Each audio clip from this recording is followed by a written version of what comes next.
told you that the parent spoiling their kid with like a brand new, incredibly expensive toy in the middle of a crowded grocery store isn't actually trying to make their kid happy? It sounds totally Right, backwards. right? Yeah. Like, what if in that exact moment, they aren't even really looking at their child? Yeah, they're looking right past them. Exactly. Yeah. What if they're actually just buying a gift for a ghost from their own past? Oof. Yeah, that is a heavy thought. It really is. Welcome to today's deep dive. I am so glad you're joining us because we are wading into some deeply murky, fascinating waters today. Very murky. We're looking at a psychological dynamic that, almost all of us have witnessed. Oh, totally. And if we're being brutally honest with ourselves, many of us have participated in it, without ever understanding the underlying machinery. Unpacking the incredibly complex, often completely hidden psychology behind why parents spoil their children. And it is a phenomenal topic because it fundamentally challenges the baseline assumptions we make about human behavior. Right, because the immediate surface-level observation when we see a child being spoiled. Like when they're throwing a massive tantrum in aisle 4. Exactly. Or demanding a specific item, Yeah. and the parent just totally caves and buys it. We assume that the parent is either just, exhausted, Which is fair. very fair, or they just desperately want to see their child smile. Yeah, we assume the action is child-centric. We do. But the source material we're unpacking today suggests something vastly different. It argues that this behavior is incredibly adult-centric. And that is the core mission of our deep dive today.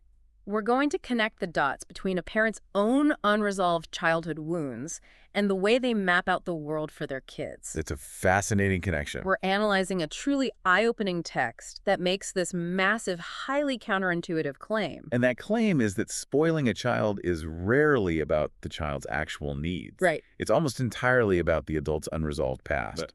So we basically have to stop looking at the kid in the grocery store. And start looking very closely at the adult. Exactly. Which requires a very specific analytical framework. Yeah. And I really want to set that out clearly right from the jump. Good idea. For you, listening to this right now, whether you're at home or on your commute or taking a walk, our goal here is not to sit in judgment of parenting styles. No, not at all. Parenting is an impossibly difficult, relentless task. The hardest job there is. Yeah. So the objective of this deep dive is to understand the cyclical nature of human behavior. We're going to look at how childhood environments essentially draw the map for our adult boundaries. And most importantly, we're going to explore how we can break harmful cycles and actually translate our past hardships into, profound, usable life wisdom. Okay, let's just jump straight into the deep end. So to really get to the bottom of this spoiling phenomenon, the text insists we have to identify the root emotional cause. Right. And it isn't love. Yep. It isn't even laziness, honestly. The text identifies the invisible engine driving all of this as guilt. Guilt. Yeah. But it's a very specific, delayed kind of guilt. The sequence of events the author breaks down here is remarkably common, actually. And the anatomy of this guilt is fascinating. Let's walk through the timeline of it. Okay, so a child asks for something. Maybe it's a toy they saw in a commercial, or like a sweet treat before dinner. Right.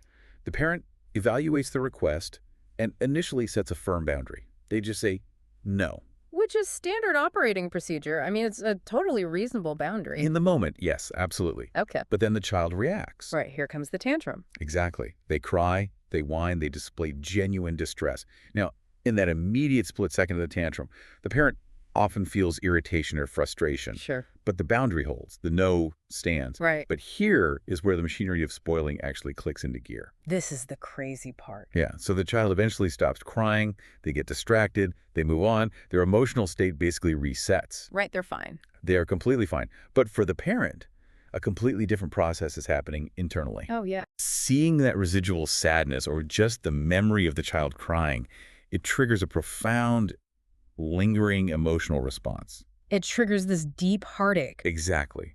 And over hours or even days, that heartache ferments into a highly potent guilt. So the kid has already forgotten about the toy. They're literally outside playing with an empty cardboard box. Solely happy. Right, but the parent is sitting on the couch stewing in this unbearable feeling that they've somehow, harmed their child by denying them. Yes. So to alleviate that internal pressure cooker of guilt, The parent goes back later, maybe the next day, maybe a week later out of nowhere, and buys the exact thing they initially said no to. Which is wild. The crucial psychological mechanism to understand here is that the subsequent giving, like the sudden presentation of the toy, is not a rational reassessment of what the child actually needs. Not at all. It is entirely a release valve for the parent's anxiety. Wow. The parent is soothing their own emotional discomfort. The child just happens to be the recipient of the physical item. But if I'm looking at this from the child's perspective, this has to be incredibly disorienting. Oh, absolutely. What is the rule in this house? On Tuesday, the rule is absolutely no, and you get a stern look. Right. On Wednesday, you cry, and the rule is still no. But suddenly on Friday, for no apparent reason, the rule is yes, and here it is, wrapped in a bow. Yeah, it teaches the child that reality just isn't solid. It creates an entirely unpredictable environment. It really does. The child learns that boundaries are not fixed realities based on, logic or safety. They're just temporary. Yeah, they're fluctuating obstacles that might spontaneously dissolve depending on the parent's internal emotional weather. Right, if the parent is feeling guilty enough, the wall comes down. Exactly. But the text takes this dynamic a massive step further. Yeah, it moves beyond just everyday guilt into something much deeper. The concept of projection. I am so glad we're hitting this because the projection piece of this source text completely reframed how I look at giving. It's powerful stuff. The author points out that parents constantly project their own childhood deprivations onto their kids. They do, all the time. If a parent grew up in poverty and never got to have, like, the shiny new bicycle. Or if they grew up in a wildly strict household where they were never allowed to eat sugar. Right. They look at their own child and feel this overwhelming, almost biological urge to give them those exact things. And they often do this to a staggering degree of excess. Yes. The text highlights that parents will provide their children with the specific items, the experiences, or the foods that the parent desperately coveted as a child. And they rationalize it, of course. Oh, totally. They tell themselves, I just want my child to experience the joy I never had. But the psychological reality is much more self-serving. It is. Wait, let me try to wrap an analogy around this to see if I'm fully grasping the mechanism. Go for it. When a parent showers a kid with a mountain of very specific toys that the parent never had, is the kid essentially just acting as a prop for the adult's own therapy? Because it feels like putting a Band-Aid on someone else's arm when you're the one bleeding. That is an exceptionally sharp way to frame it. You are treating a wound that the child simply does not possess. Right. The child might be perfectly content. They might just want 5 minutes of your undivided attention to read a book. Yeah. But the parent feels a compulsive need to provide the expensive item because the parent's inner child, that unresolved psychological remnant of their own past, is still hurting from the deprivation. The fundamental difficulty here is the adult's inability to separate their historical lack from the child's current reality. Precisely. But why is that separation so incredibly difficult? Like, why can't a grown adult just look at their 6-year-old and recognize, hey, this is a different human being in a different timeline. They don't care about my unfulfilled childhood dreams. Well, because deep-seated emotional memories are not stored logically. They are stored viscerally. Okay, what does that mean in practice? It means when you look at your child, who shares your features, your DNA, and you see them experience a moment of want, it acts as like an emotional time machine. Oh, wow. You aren't just observing them wanting a toy. Your brain conflates the two experiences, and you are instantly transported back to the exact feeling of powerlessness, shame, or deprivation you felt at that exact age. That makes so much sense. Right. So overgiving becomes a retroactive, desperate attempt to rescue yourself. And the text points out that this compulsion is so strong, it can lead to genuinely unhealthy excess. Very unhealthy. The parent will give so much that it causes physical or psychological harm to the child, and they are entirely blind to the damage because they are too busy satiating a ghost from their own past. If you're listening to this and realizing you might do this, Yeah. That is a really heavy pill to swallow. I want to just sit with that for a second, because we all do this in some capacity. We do. Whether you're parenting or mentoring a junior employee or even just trying to comfort a friend, do you actually look at the person in front of you and give them what they need? Right. Or do you automatically hand them the thing you wish someone had handed you when you were struggling? It takes a terrifying amount of self-awareness to catch yourself doing it. It requires immense active mindfulness.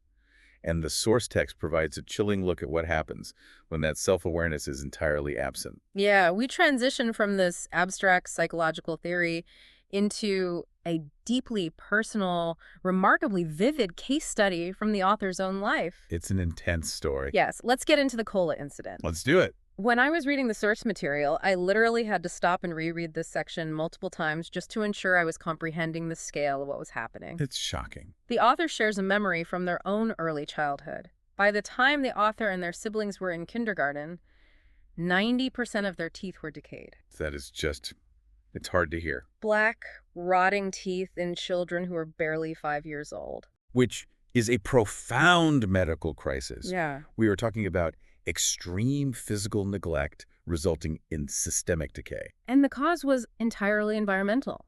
The father drank cola constantly. Just all day long. Right. But he didn't just consume it himself, he fed it directly to his incredibly young children at his own adult pace of consumption. Which is wild. Unsurprisingly, the kids realized this sugary syrup tasted amazing, so they started finding where it was kept, hiding and drinking it on their own. Right, because kids do that. Exactly. Now, in any functional environment, if a toddler steals a sugary drink and hides to consume it, there is a correction. A boundary is enforced. Naturally. But the author reveals that instead of getting angry or alarmed, the family would just laugh about it. This is the part that really gets me. They actively praised the author. They called it a quirk, saying the child had a hyena's sense of smell for being able to sniff out the hidden cola stashes. The psychological dynamics embedded in this single anecdote are staggering. It's unbelievable. What we are witnessing here is the collective normalization of extreme damaging behavior. And it functions primarily as a psychological defense mechanism. Let's break down the mechanics of that defense mechanism. What exactly is the brain defending itself against in this scenario? It is defending itself against a concept known as cognitive dissonance. Okay. Cognitive dissonance occurs when a person's reality deeply conflicts with their core beliefs about themselves. So like believing you're a good parent while your kid's teeth are rotting? Exactly. These parents likely believed they were good, loving caretakers. But the physical reality was that their toddler's teeth were rotting out of their skulls due to the parents' direct actions. The gap between I am a good parent and I am actively poisoning my child is psychologically agonizing. To acknowledge the truth would require the parents to admit to severe, perhaps actionable neglect. Yeah, you can't just face that without completely breaking down. Right. So instead of facing that unbearable reality, the family unit's collective psyche unconsciously colludes to reframe the narrative. They write a completely different script for what's happening. Precisely. They transform a horrifying health crisis into an endearing family eccentricity. Look at our little hyena. Exactly. Laughter, in this context, is not joy. Laughter is a shield. Oh, look at our little hyena sniffing out the cola. By turning it into a joke, they defang the reality. They make the unacceptable acceptable through humor. That reframing makes the mother's role in this dynamic incredibly complex and, frankly, deeply unsettling. Very much so. Because the text explicitly mentions that the mother wasn't totally silent. She did give warnings. Right. She would tell the father to stop, or she would warn the kids about the soda. But the author notes very clearly that it was obvious she wasn't serious. It was a performance. And that detail highlights a crucial, often misunderstood aspect of child development. Oh, this part is fascinating. The text implies, and psychological consensus would totally agree, that half-hearted warnings are frequently more destructive to a child's development than no warnings at all. I really want to pull that apart because on the surface, that sounds wrong. Right.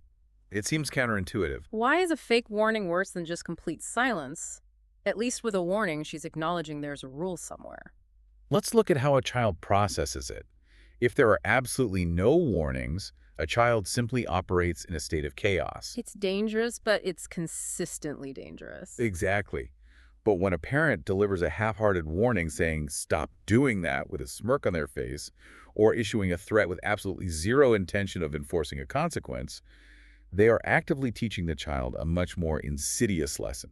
What's the lesson? They are teaching the child that language is detached from reality. Oh, wow. They learn that rules are merely theatrical performances adults put on. That authority is just a hollow facade. Yes, and that all boundaries are entirely negotiable if you just wait out the performance. So by issuing warnings she never intended to back up, the mother was essentially providing the illusion of safety while actively participating in the collective denial. Exactly. And that collective denial was ironclad. It went way beyond the walls of their kitchen, too. It did. The text notes that outside professionals, doctors, relatives, teachers, all warned the parents about the children's decaying teeth. And what was the parents' response? To just bow their heads, pretend to listen to save face in the moment, and then go right back home and continue the exact same behavior. It was wild.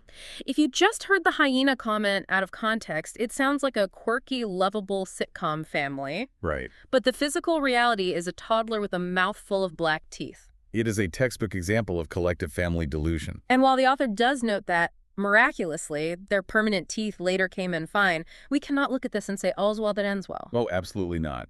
The physical damage might have been temporary, but the psychological environment this created is permanent. Because the soda wasn't an isolated quirk. No, the soda was just the canary in the coal mine for how this father operated. And how he mapped out the entire concept of boundaries for his children. Which leads us directly into what the text describes as the tantrum spoil cycle.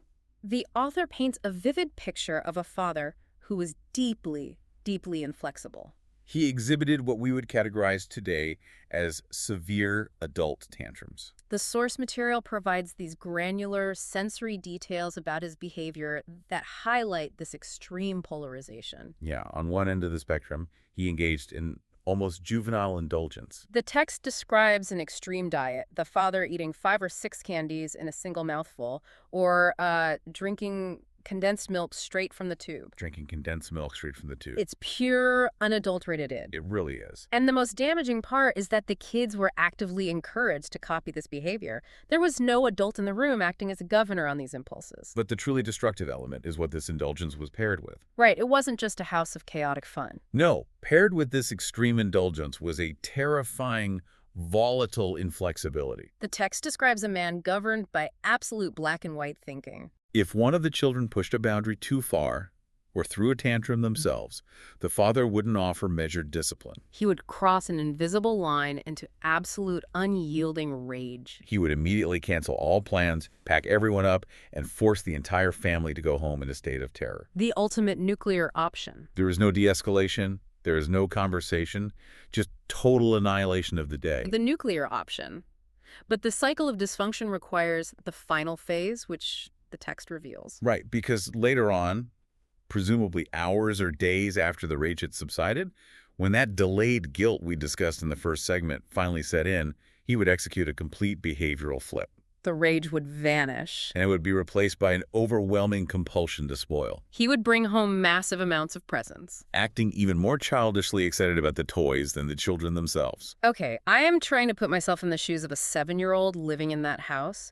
And I cannot fathom how a developing brain even begins to process that kind of emotional whiplash. It's basically impossible. It's like living on the edge of a volcano. Yeah. On Tuesday, it erupts in deadly, terrifying lava. On Thursday, it literally erupts in shiny new toys. It's dizzying. If you're a kid in that environment, you never, ever learn how to just walk on solid ground. You are constantly bracing for impact or waiting for the prize. The tragic reality is that they don't learn to walk on solid ground. They learn to become expert seismologists, constantly monitoring the pressure of the volcano. Wow, that's such a good way to put it. Children are innate, brilliant behavioral scientists. They're relentlessly testing their environment to figure out the rules of engagement and survival.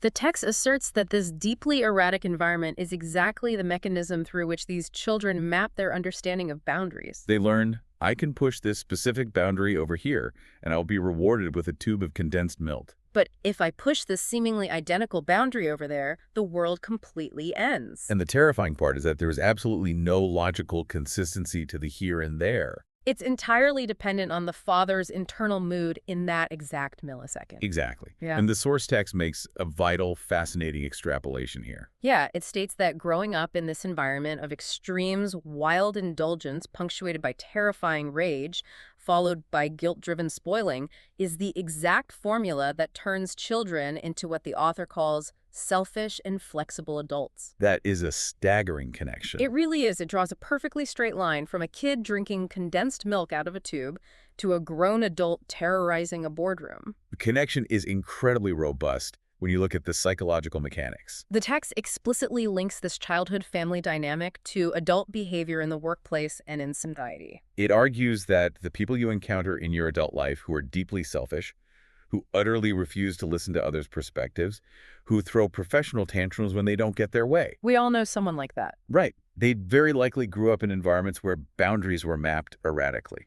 Because if we think about it, if your foundational neurological understanding of how the world operates is that rules aren't actually real, Yeah. that consequences are just temporary emotional storms you have to weather, and that eventually, if you just hold out long enough, you'll get a pile of toys. Why would you ever compromise in a meeting? Why would you ever collaborate? You wouldn't. The capacity for compromise is a learned psychological muscle. Right. Tolerating mild discomfort, respecting a consistent boundary, navigating nuanced interpersonal disagreements, these are skills developed in environments with stable, predictable consequences. And if you grew up with the volcano, You haven't developed those muscles. You only know how to operate in the extremes of demanding capitulation or throwing a rage-induced tantrum. you bring the emotional toolkit of a toddler into the executive suite. Exactly. Okay, this is getting incredibly heavy, but in a profoundly necessary way. Yeah, it's a lot to process. We've looked at the damage. We've dissected the unresolved trauma, the erratic boundaries, the collective denial of the rotten teeth, the anatomy of adult tantrums. We see how the sausage is made. Now, if someone is listening to this and recognizing these patterns in themselves, either as the victim of this parenting or as the perpetrator of it, how do we get out? We need to pivot to the text solution. Right. How do we stop the cycle? The first step the text offers is actually a highly specific warning against a very common, very dangerous trap. Okay, what's the trap? The natural, almost universal instinct when you become an adult and realize your parents did a terrible job in a specific area is to swear a blood oath that you will do the exact opposite with your own children. Oh, I see this everywhere. My parents were incredibly strict, authoritarian disciplinarians, so I'm going to be completely hands-off. I'm going to be my kid's best friend. No rules, just vibes. It is a totally understandable reaction. But the text warns that simply executing the exact opposite behavior is not healing. It is just another form of being completely controlled by your trauma. It provides brilliant contrasting examples. Yes.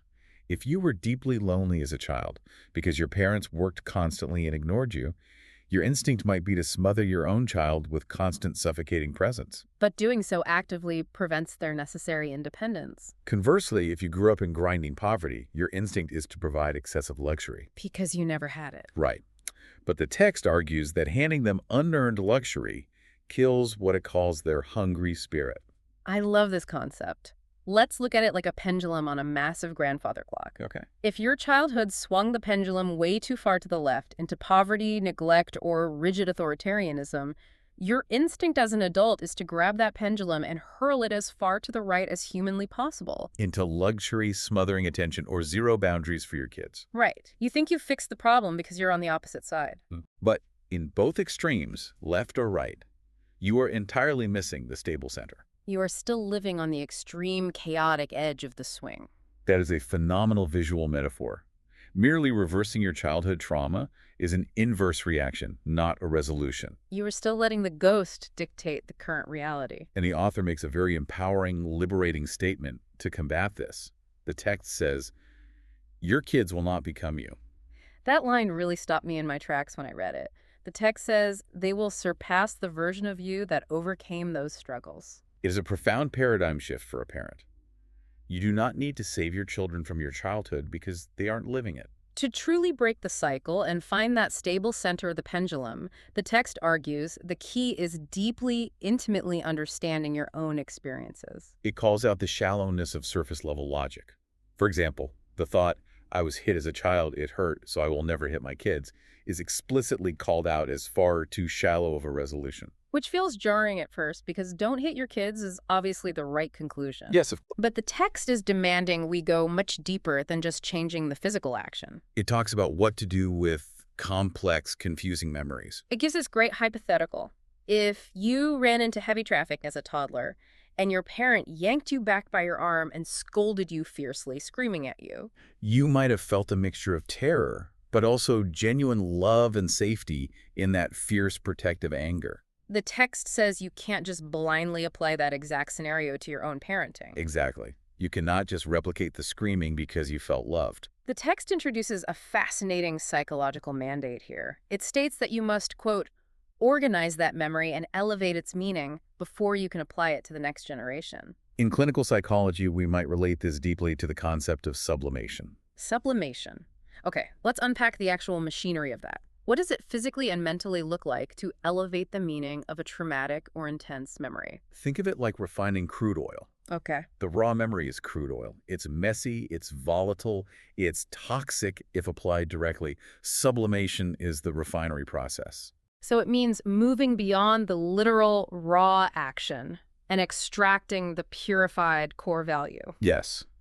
If we return to your traffic example, Yeah.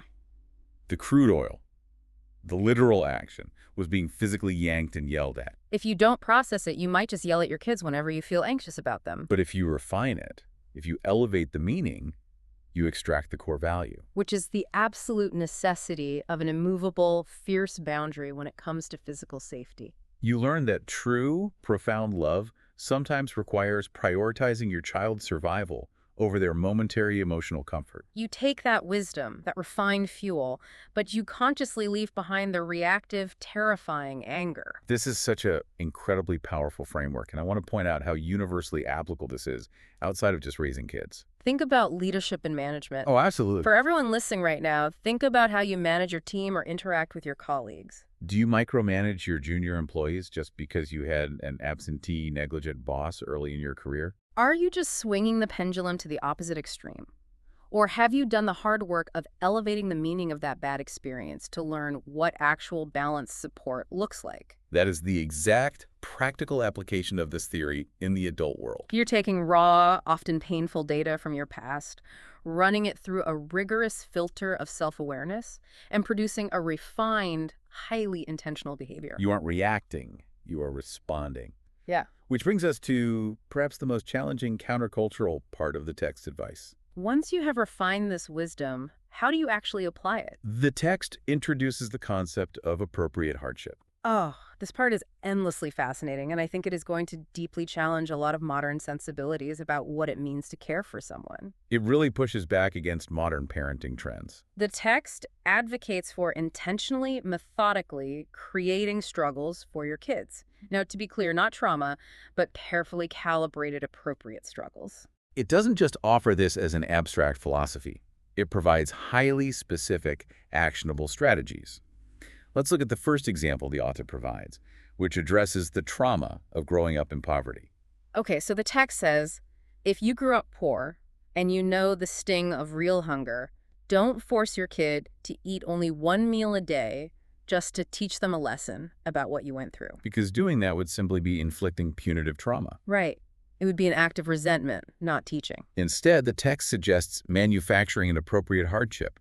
It suggests doing a wilderness survival experience together. You go out into nature, you build a fire from scratch, you forage, you fish. Through that intense physical experience, the child learns the immense effort, energy, and skill required to simply obtain basic sustenance. And the second example deals with the other side of the spectrum, wealth. Right. If you have the financial means, the text is adamant that you shouldn't just easily write a check for your teenager's study abroad program or their first car. Instead, you manufacture the hardship. You sit down with them, you make a complex financial plan, you teach them how business and profit margins work, and you show them how to earn that tuition side by side with you over a period of months. What is absolutely vital to recognize in both of these examples is the collaborative nature of the solution. It's not about abandoning them. Exactly. Pay close attention to the specific words the author uses to get there side by side. The goal is not to abandon the child in the wilderness, to toughen them up, or to tell them to go get a job and figure it out alone. It is manufactured, deeply supported adversity. You are providing a controlled, safe environment for them to encounter friction, fail safely, and develop resilience. Okay, I hear you, and the logic is sound. But I have to push back on this quite a bit, just playing devil's advocate from the perspective of modern comfort and human nature. Go ahead. Isn't it deeply, fundamentally counterintuitive to artificially manufacture a struggle when you, the parent, have worked your entire life, shed blood, sweat, and tears specifically to achieve comfort for your family? It is, yeah. It feels like building a beautiful, secure, warm house, putting a state-of-the-art heating system in it, and then insisting your kids sleep in the backyard in a tent in the dead of winter once a month just to remember what the cold feels like. Sounds kind of crazy when you put it like that. Right. Why not just let them enjoy the warmth you built? Why add friction where none naturally exists? It is an incredibly valid pushback. Uh-huh. I completely validate that instinct. It is deeply counterintuitive to our biological drive, which is to protect our offspring from pain. Yeah, we're wired for it. And what makes this text so strong is that it fully acknowledges this friction. It openly notes that orchestrating these appropriate hardships requires an intense amount of patience and endurance, not just from the child, but from the parent. Wait, the parent has to endure it. Absolutely. The heaviest emotional lifting in this scenario belongs to the adult. Think about the psychological reality of the study abroad example. If your 16-year-old child comes to you and needs $5,000 for a trip, and you have that money sitting easily, accessibly in your checking account, what is the easiest, most frictionless thing in the world to do? You write the check. It takes 5 seconds. The kid is thrilled you're the hero. Exactly. And more importantly, writing that check instantly relieves the parent's anxiety. Oh, that's true. If you write the check, you don't have to watch your child stress out over balancing a part-time job with their homework. You don't have to watch them face the rejection of bombing a job interview. You don't have to sit at the kitchen table for 3 hours on a Saturday, Yeah. fighting with a teenager who doesn't understand why they have to save 50% of their paycheck. Refusing to write the check and instead actively choosing to guide them through the grueling process of earning it means the parent has to willingly, consciously withstand the heartache of watching their child struggle. The parent has to sit in their own discomfort and just let the child thrash a little bit. That sounds exhausting. Yes. The parent has to master their own emotional reactivity, so the child has the space to gain the skill, to use your analogy. Yep. If you just build a warm house and never let them feel the cold, they will be utterly paralyzed and defenseless the first time they inevitably step outside, and you aren't there standing behind them with a heavy blanket. Wow. Okay, that framing completely shifts how I view this. The source material is adamant that building this internal independence in the child is entirely worth the temporary agonizing discomfort for both the parent and the child. It requires a tremendous, almost unnatural amount of emotional discipline from the adult to not take the easy way out. It's so much harder to teach than to just provide. And the text has a brilliant overarching metaphor for this entire process of translating your messy past into this refined wisdom. Right, the textbook metaphor. The author calls a parent's life experience a 100% pure textbook. It is a striking phrase. A pure 100% textbook that no amount of money or time can buy. The author writes this beautiful line: "The past contains the future, the past moves the present." If our own lived experience is this incredibly valuable pure textbook, why do we constantly outsource our wisdom? Yeah, why do parents, and again, anyone in a mentorship or leadership role, so often devalue their own lived, hard-won, blood and sweat experiences in favor of whatever the latest pop psychology, parenting manual, or management bestseller says? It circles back to the insecurity and the desperate desire for a clean binary answer. Lived experience is messy. Super messy. Your past is full of mistakes, regrets, subjective emotions, and things you wish you had done differently. A beautifully bound parenting manual presents itself as objective, scientifically vetted, and guaranteed. It promises a formula. Input A, get output B. But the author is arguing that the raw, messy data of your own life, once you have done the rigorous work of sublimation, of organizing and elevating it, is vastly superior to any manual because it is deeply authentic. It is tailored to your exact reality. It is pure. And the text doesn't just leave us with that abstract metaphor. It gives us a great, final, highly practical application of this textbook concept using something we all deal with every single day: food and health. Yes, the author draws on their own experience with their mother's cooking to illustrate how to establish these baselines. Let's talk about the food strategy.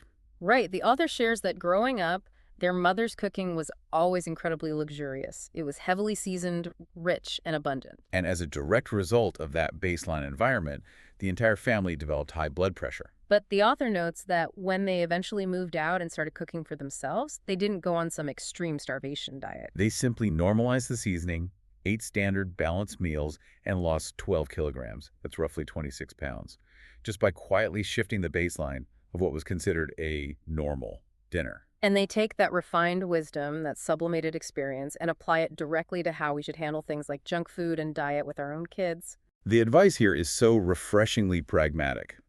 The text says, do not strictly ban all junk food.